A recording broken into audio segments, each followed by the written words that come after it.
a good Okay. thing. Once,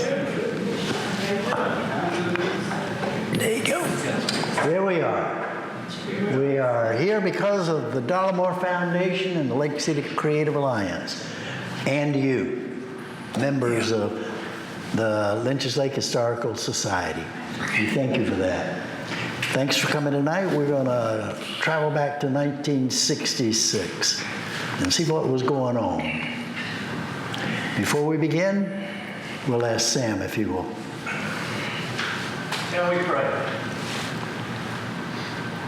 Lord, we thank you for this day, but we also reflect on yesterday. There were many, many people who died in many, many wars. I know several that I grew up with who died in Vietnam. I've never forgotten them. I remember them in my prayers. I wish they could have had a longer life. But because they love their country and they love people in this country, they were willing to risk their lives so that we could all live to a whole life and enjoy what we have. They saw that job that they had and worked for it in lives. Thank you for each of them. I know all of us in this room know someone who died on the war. And we all remember those as well. So be with them, keep them safe in your arms of love and protection. Allow them to enjoy all the pleasures of them. We thank you also for this time together, for Kent, Jamie, and this very able staff. We know that they work hard, get this information together, we appreciate it very much. And it is a good thing to be in Lake City because of the people who live here dedicate themselves to making this a good place. And now, Lord, be with us during this time. May we learn something that we didn't know. And may we be reminded of the things that we do know as be with us now. Turn us safely to our homes for a restful night's sleep so that we may rise tomorrow and continue to serve. In Jesus' name we pray. Amen. It's really appropriate that 1966 comes today, right after Memorial Day, because 1966 was the middle of a very turbulent era. And as you'll see as we go through, Vietnam was in full swing at this point. We have so many people that we should be remembering from that era. 1966, here we have C.J. Evans is still the mayor for a while. Next time, he won't be. Next time. This is a period of revolution. I'll tell you. The council, there's a lot of consistency with the past. We've got councilmen like R.T. Whitehead, Ed Bowen, Red McElveen, Dr. Jamie Cockfield, Roger Nettles, and Jim McElveen. They have been for a while. I think two goes off, and then you replace two more, and it's a constant. Two. Okay. Okay. And here we go with the music of 1966. Some of those, like California Dreaming and the Mamas and Papas. Did you know that John Phillips, who was the lead singer and who was the writer for this group, was from Parris Island, South Carolina? I didn't either. But he was one of those poor souls that got lost in all the drug stuff. I got to talk about 96 Tears, question mark, and the Mysterians. I looked at that question mark. I remember the song, but question mark? These were four guys living in Michigan who were all the sons of migrant farm workers. And they came together to form this. They were a one-hit wonder but they changed rock and roll. This is the origin of punk rock, punk music. The guy, question mark, was the guy by the name of Rudy Martinez. Rudy claimed that his soul came from Mars and that he had roamed the earth with the dinosaurs. He put a different twist on things. See what people miss by not coming here. There's some others here that really intrigued me as well. It's sort of like, where are the Tops, the Four Tops? You know, they stayed together, those four guys stayed together for 40 years. They probably have the longevity for being the same group for so long. I also want to point out the song Kicks. Kicks was considered one of the very first anti-drug songs. It's where a singer is trying to convince Linda not to do drugs. That, along with the Animals, which had just done the year before, they had done We Got to Get Out of This Place, which was another anti-drug song. But you know, drugs at that point were so prevalent that really kind of stood out.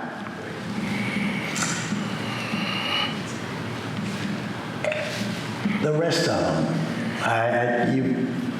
you probably remember. Of course, Nancy Sinatra and her father, Frank, both were in the top 10 the same year.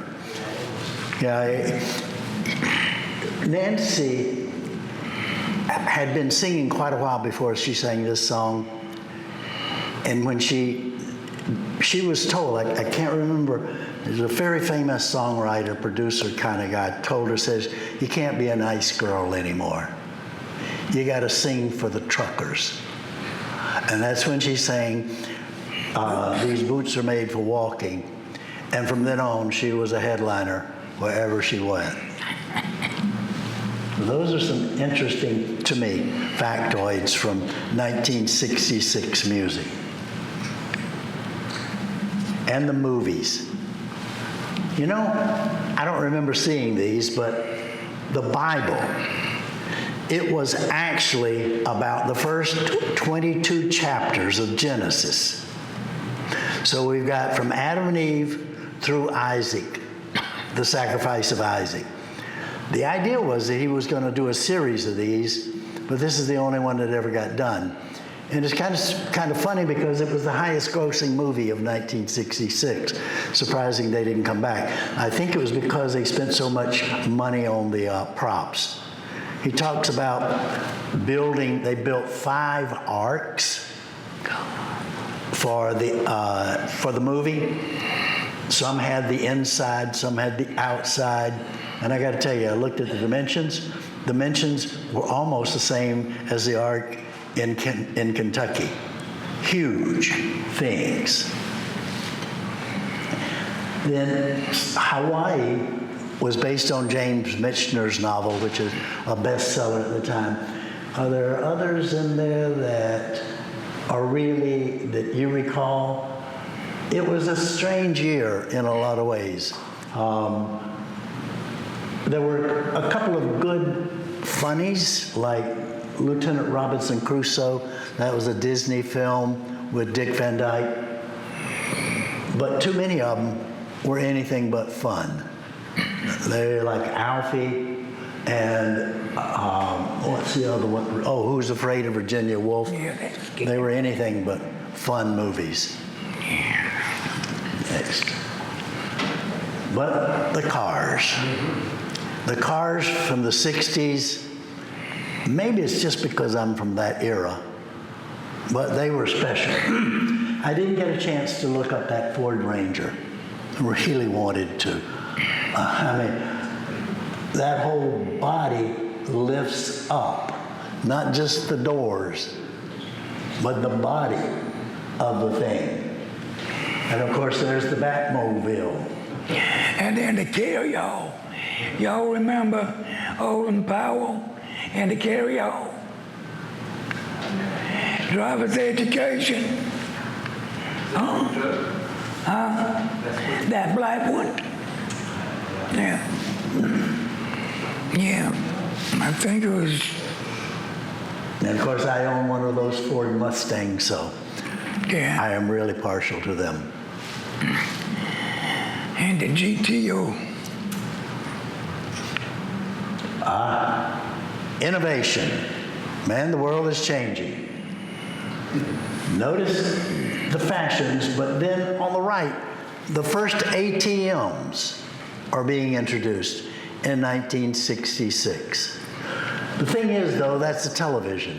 There's actually a teller being broadcast.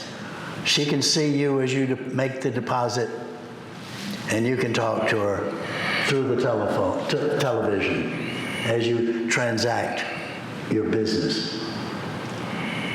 And look at the small, it says a Sinclair Microvision, 2-inch TV. Put a Only the young. Oh, yeah. Somebody my age, that wouldn't work. And of course, can you imagine teaching a dog, and they didn't teach a dog to smoke, forcing a dog to smoke? Yeah. Experiment. Science can be cruel. And then the Atlas took off. Aldrin is in Gemini 12. Volunteers are undergoing LSD treatment. This is the era of Timothy Leary and the promise of nirvana and enlightenment with LSD. And of course, we've got Vietnam going. Vietnam's been going since about 1958, but it's been kind of a quiet war. Somewhere around 65, it exploded. And it really exploded. You can see not every place was like that in Vietnam. And these are in the rice paddies, obviously. But it was a really turbulent time. There was a lot of disagreement back home. I'm somewhat prejudiced in my viewpoint, so I have to be careful what I say. I was in Vietnam during this time, but I remember I wasn't there, but I was in Vietnam when this Buddhist nun killed herself. Such a strange way to protest.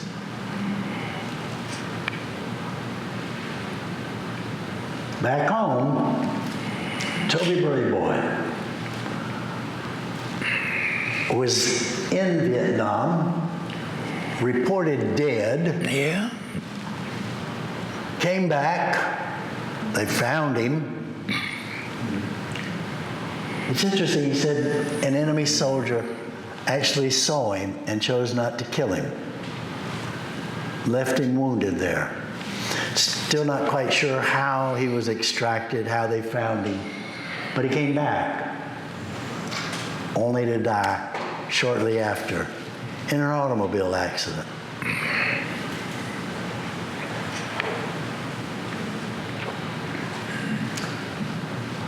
I don't know if y'all remember Mr. Robinson? Dr. Robinson, you do? Yeah. And I assume Reverend Thurman was not Lake City. I assume he was in North Carolina. But the two of them died together. In the Robinson Memorial Auditorium. His name after him. 8,000 people mourned for them at the church.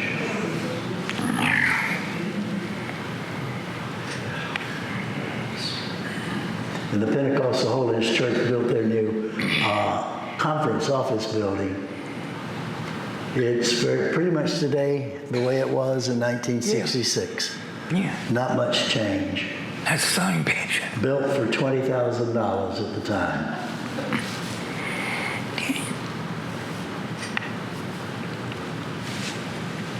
Y'all remember Joe Cameron? No, tell me about him. Got any idea? Little fella had a wire with some wheels on it, and he would walk from Cameron down to Lake City. Don't remember? I'm the only one. Must be. Was it a white black? I can hear you. Was it a white or black? He was a white guy, yeah, hunchback. And if you he would fuss at you and cuss at you. Don't remember. Sorry. No. Okay. Okay. Hopefully somebody else will. Now, this is another interesting story where this company, Dynalectron, came and less than 2 years left. Dynalectron made X-ray equipment. I tried to find out more about them. I found out that they'd been around since the 30s making X-rays. They had different names. Apparently, they kept getting sued, so they'd sell out, change names, whatever. But that was an era when people didn't really understand X-rays yet. And there were all kinds of suits because people used the equipment inappropriately and ended up losing fingers and having cancers and things of that nature. And it makes me think about L.T. Coward and that thing that you used to watch, the X-ray machine, so you could see your toes and whether they fit in your shoes. Yeah. Gonna lose my feet someday. I'm just gonna fall off. Hey, you're too old for that. Haven't done it yet. It won't. That's not true. Okay. AB did. There you go, kid. Took advantage. Yeah. Got themselves a really nice building when Dynalectron left. So in they come. This is 1966. Did your family come in 66, Kathy, or was? I have no idea. Huh? I have no idea. Ah, okay. If Marge was here, she could tell us. She's not. Yeah. Yeah. Okay. As it said, one reason for the choice of Lake City was there was a building ready for use. Yeah.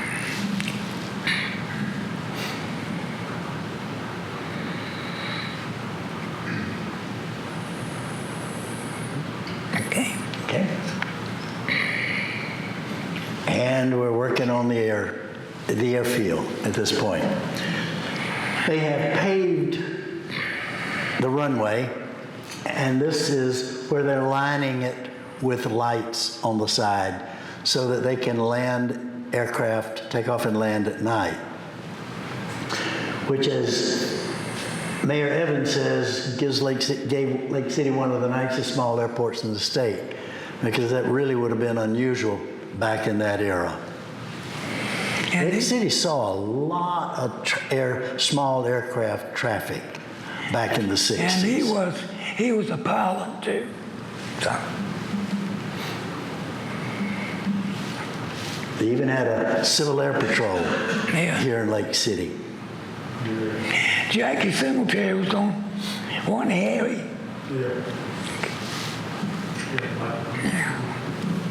Oh, Jamie, Oh, yeah. tell us about this.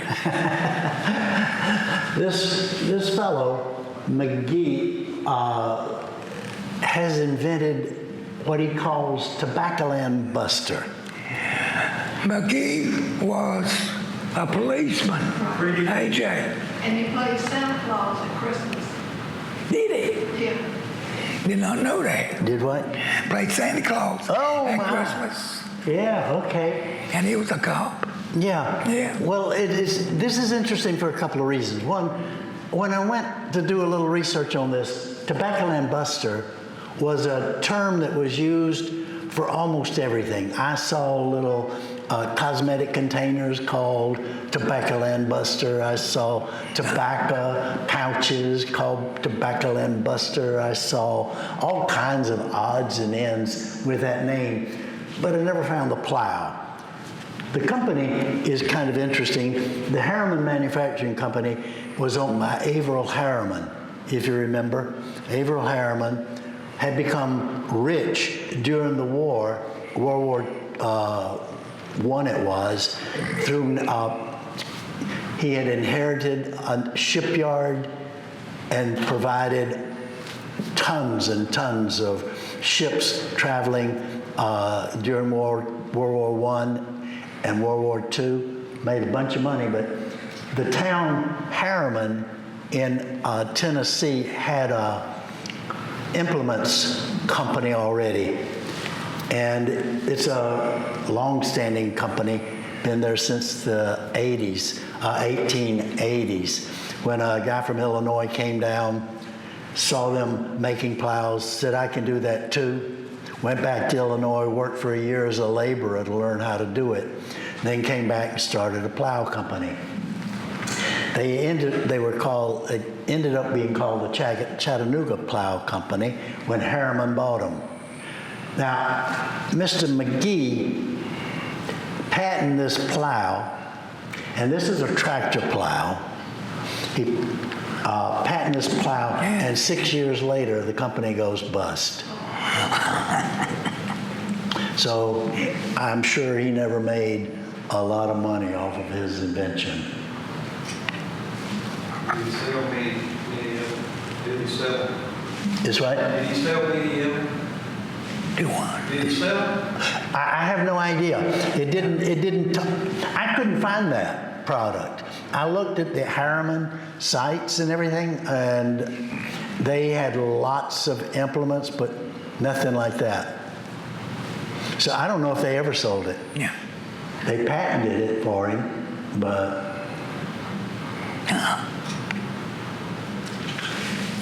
and we have the girls' basketball team. Are we permitted to say that anymore? What? The girls' basketball team. Girls. Yeah. Oh, okay. Yeah. Now, I know some of the names, like in the first row, and they're actually talking about the standing, are Laura Coleman, Lynn Whitlock, Susan Moore, Martha Smoke. Teresa Miles is next. She was the captain. Then comes Pam Merritt next to Wesley Floyd.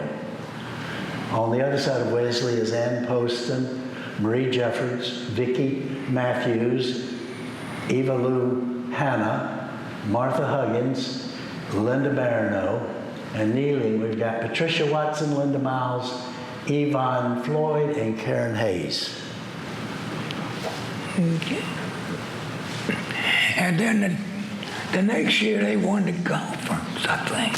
Next year what? They won the conference the next year. All right. Go girls. And there's Here's the the boys. boys. And this left to right, we have Mickey McAllister, Herbie Keefe, Larry McCumber, Larry Joe Sullivan, Billy Smith, Jim Tommy, Joe Miles, Steve Balsiger, who was the captain. Then we've got Chip Brown, Mike Gaskins, and Andy Powell was not there that day. We should say Hank Powell now, but he was known as Handy back then. Yeah. Kennedy Park. Everybody knows where Kennedy Park is, off Moore Street. This was the year that Wilbur Brown and company began developing homes out there. VA and FHA approved. Okay. This is the 1966 boys high school baseball team. And as it says, kneeling, we have Dan Coker, Randy Fleming, Alan Welch, Danny Cook, Herb Keefe, Mike Gaskins, Phil McCoy, Jimmy Rollins. And standing, we've got Curry Funk, Chip Brown, Steve Moore, Rufus Smoke, Bobby Douglas, Steve Balziger, who now is Steve Balton. We've got Wilbur McKay, Marion Watson, Jerry Taylor, and Coach Ray Reeves. And this is a fire that destroyed Friar's Warehouse. This is one out on 341 yeah. toward Johnsonville. And it's interesting, I read this, it burned the woods all the way from Graham's Road. It came through what is now the ballpark, the city ballpark. It burned all the fire back behind Robbins Street before those houses were developed. And then it covered a huge strip of land. Went all the way down to Betty Street, as you can see. Okay. Miss Drennan. How many of you were in Miss Drennan's class? I wanted to be. Miss Drennan was a 4th grade teacher. Yeah. And 22 years. Anybody know where she went after she retired?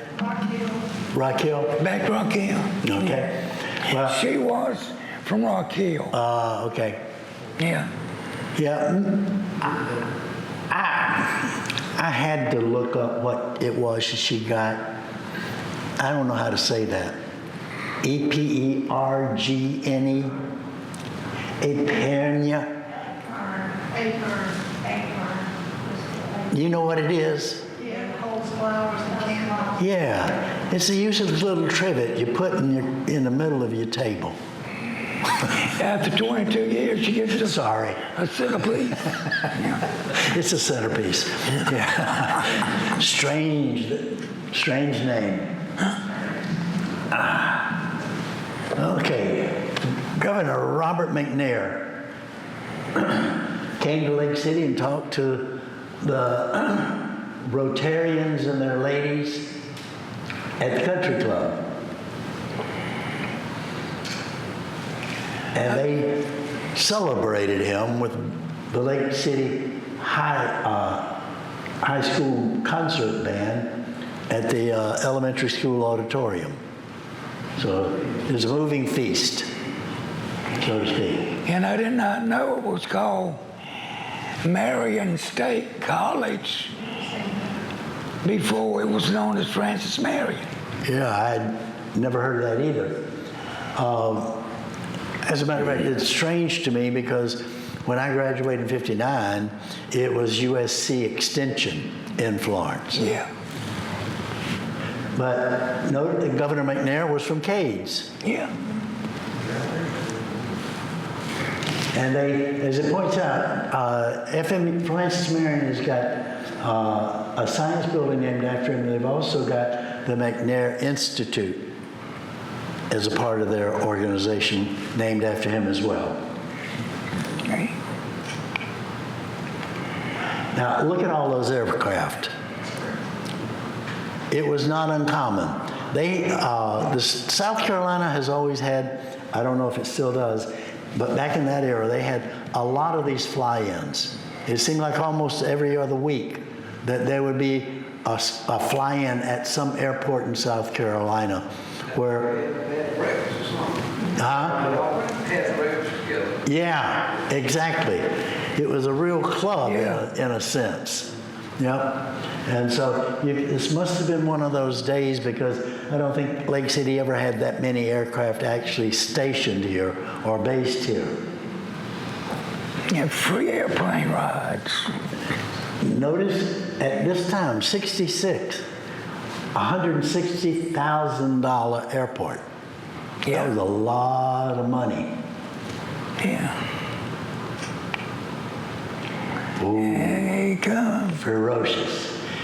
And here we have the class. This was a large class. There were 100 members, I believe. Yeah. 100 members Yeah. in this class.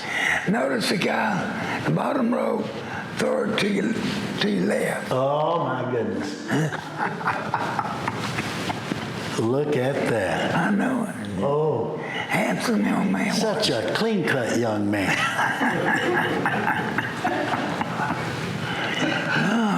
I'm sure you probably know a good number of these if you've been around here any time. Okay. And here we go. Lots of cousins in there for us. Spell more McCutcheon wrong, but that's okay. Got too many U's in them. Do what? Spell McCutcheon wrong. Yeah, I didn't catch I that. did. Okay. Okay, yeah.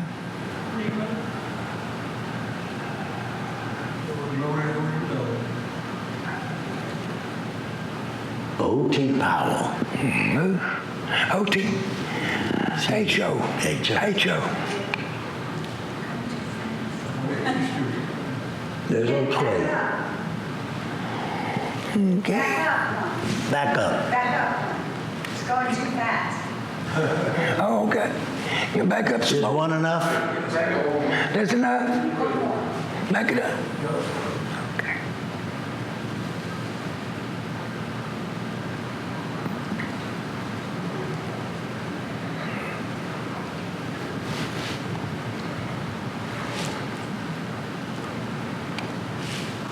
Okay.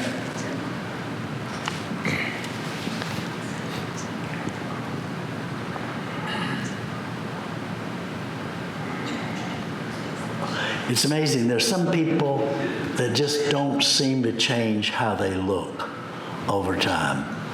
And other people are unrecognizable over time. You picking on my class? I am picking on your class.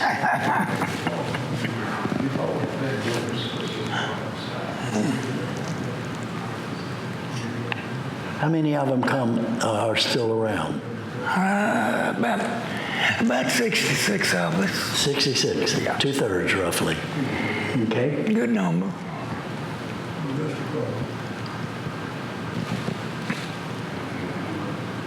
Okay. All right. Okay. Okay. Now this is an out of sync picture, but this is Dr. Steve Fowler coming back to Lake City to practice. He was a young man when he came Yeah. back. He, And also Asbury Williams. yep. They had the office. They tore it down. Yeah. Just recently. Right. Yeah. Yep. And he stayed in that office until he retired. Yeah. Yeah. He did. He left Myrtle Beach for a while. He went to Myrtle Beach for a little while. Yeah. Okay. You mean to practice? What? He practiced at Myrtle Beach for a while. Oh, I didn't know that. I didn't know that Oh, either. yeah. Asbury left. Asbury did. Asbury, Yeah, Asbury left. and I didn't went know to about the Steve. beach. He did. Did Yes, he did. For a few years. he? Okay. Interesting. Yeah. Okay. That applies today, doesn't it? There's one way to solve your problem. If the postman will cooperate. Yeah. You can see that that actually is a pot-bellied stove underneath the mailbox. Yeah.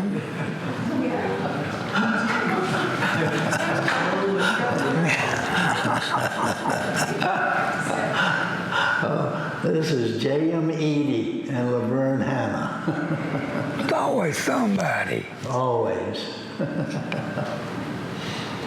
This is the 200,000 gallon water tank that's out there on 52 across from PH You're right Church. there, Pentecostal, right in that area. Yeah.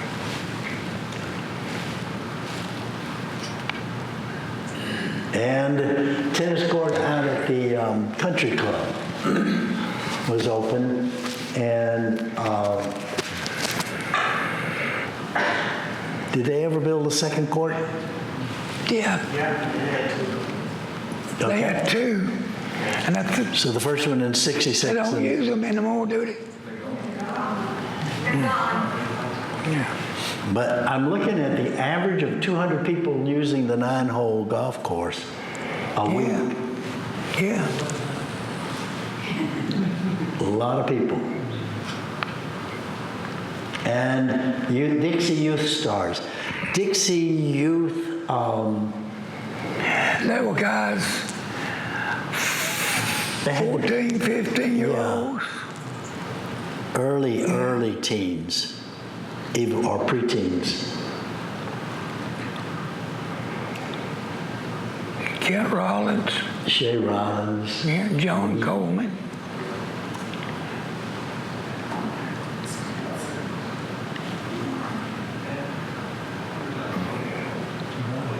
Shay Rollins. Apparently, every community did have teams back then, because it says the Lions team finished first in the Lake City League, and they played Scranton. I don't know who the Rotarians and the Woodmen are. No, the Rotarians were a team sponsored by the Rotary Club. And then Right. the Woodmans were, Here in Lake City. Okay. yeah. Lake yeah, City League. Yeah.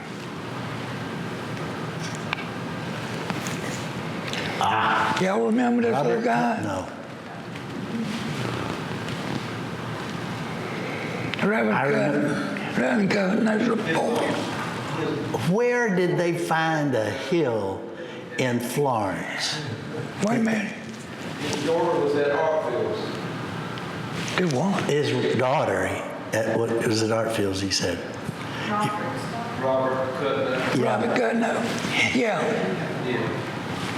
But I'm still wondering. I remember when I was a kid, the soapbox derby was a big deal. And I wanted to be in one. So I built something. And the only hill I could find was on Rogers Avenue, behind the museum, going down toward the ravine. Yeah. I have since walked it, and you can hardly tell it's a hill. So I'm wondering, where did they No, find... this was in Florence. I know it, but where did they find a hill in Florence? Right there, the park.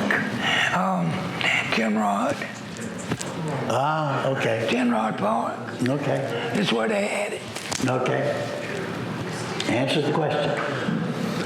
Okay. And here, the Baptist Church had almost a tradition at this time of taking trips Yeah. with their youth groups. But you can see, this is not the youth group for that particular year, but this was fairly typical of the time, Yeah. of the size of the groups that would go to Washington. That particular one shows that group with, I think that's Strom Thurmond in Strom the middle. Thurmond in the middle. Hassie Tomlinson is the guy right here. I was one of the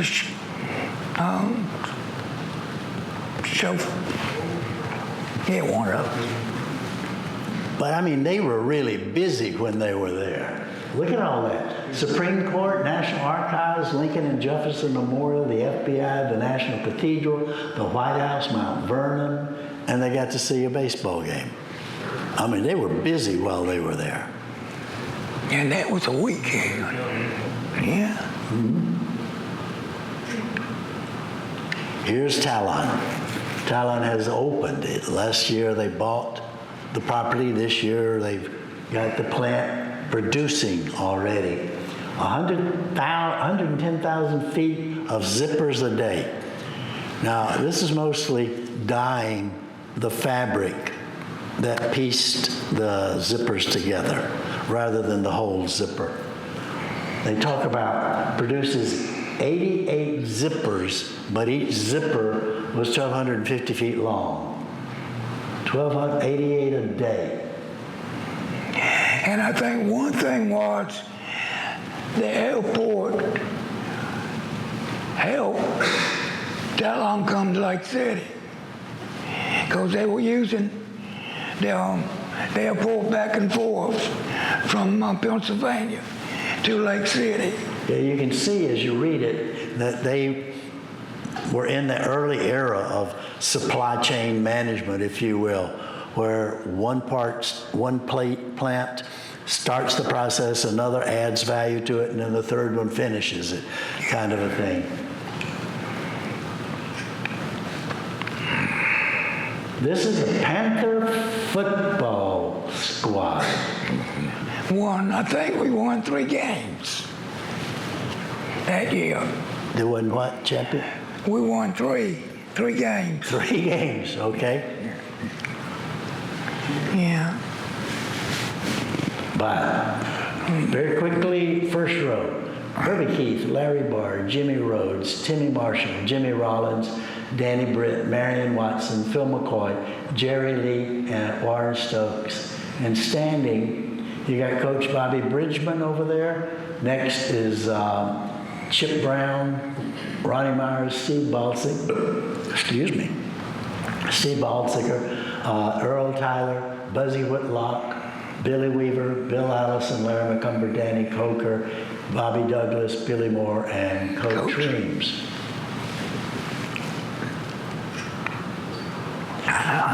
Oh, things have happened. Yeah. UFO. And look at the number of witnesses, the number of people that saw it. Everybody know where Leo is. Leo. Leo's on 341, going to Johnsonville, about halfway. Now, notice though, it's estimated that they said it was 12 to 14 inches long, 6 inches wide, and 2,000 to 3,000 feet. How big was At that? 2,000 feet, well, that's about so. 2,000 or 3,000 feet, it's going to look a lot different. Continually flipping over. Yeah. But Flipping over. it must, Had a storm. 2:30 p.m. in the middle of the day. Yeah.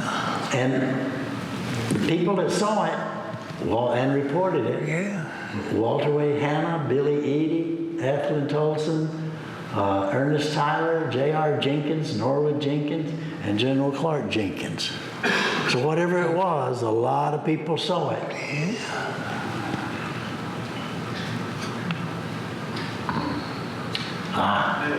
This is Mr. Salvador again, Mario Salvador.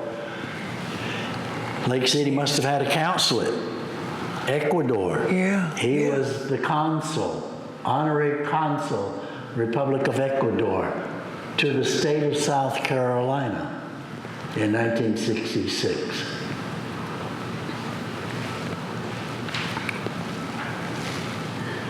Okay. And Wilbur Brown wins the election. This is October 1966. He beat out the mayor who had been in 8 years at this point. Wilbur was 31 years old at this point. Yeah. And You got phone service. General Telephone upgrading its service to Lake City. A two-party, could they have a private or two-party or four-party line? And they were hoping to get rid of the four-party line. Yeah, 10% two-party. 90% private. I thought that had gone long before then. And here we go, the Lake City Hospital, dedication ceremony.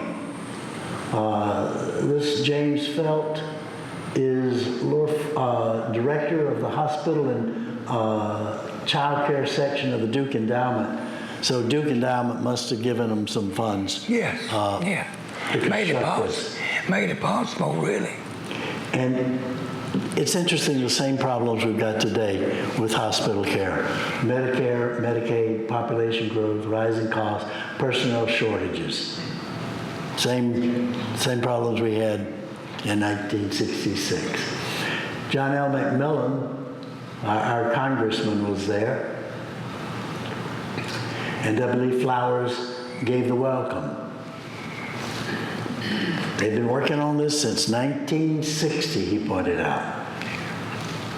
Took 6 years to get it opened. And this is the actual results from the election, the city election, where Wilbur Brown, I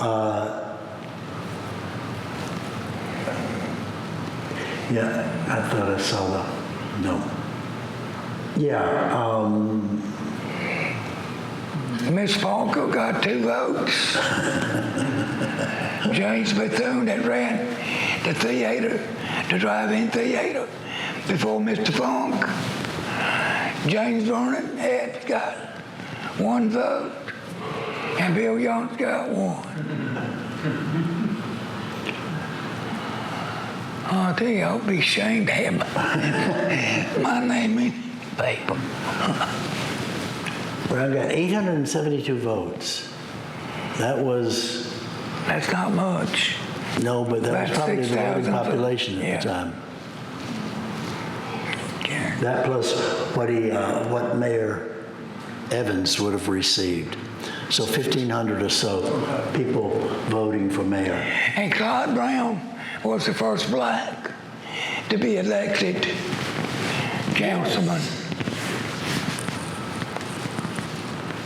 Who got 859 votes, almost as much as the mayor.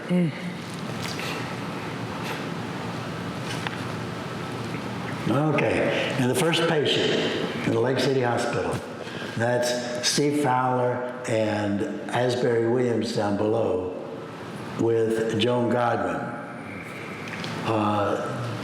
She was the first patient, and let's see, her husband was Andrew Godwin, Stephen Andrew. Yeah, Andrew, he's with the fire department. Okay. Yeah, today. He's a doctor. Yeah, Oh, really? yeah. Stephen Andrew Godwin? Married Andrew Geddes' daughter. Okay. And the first wedding in the hospital. Kathy Lee apparently was having appendicitis when she was scheduled for her wedding on Saturday and was not to be put off. She was really insistent. Yeah. The gown was bright Red pajamas and negligee to match.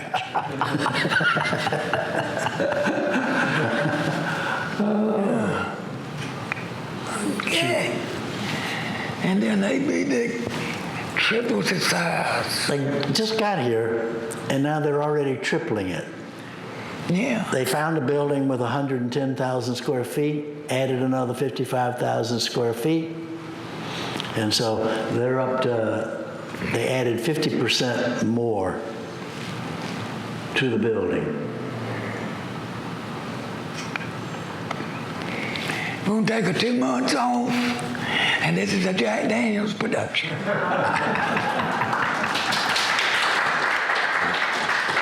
And I do need to make a correction. I was reminded today or scolded today by Michael Evans that we had falsely labeled Noveline,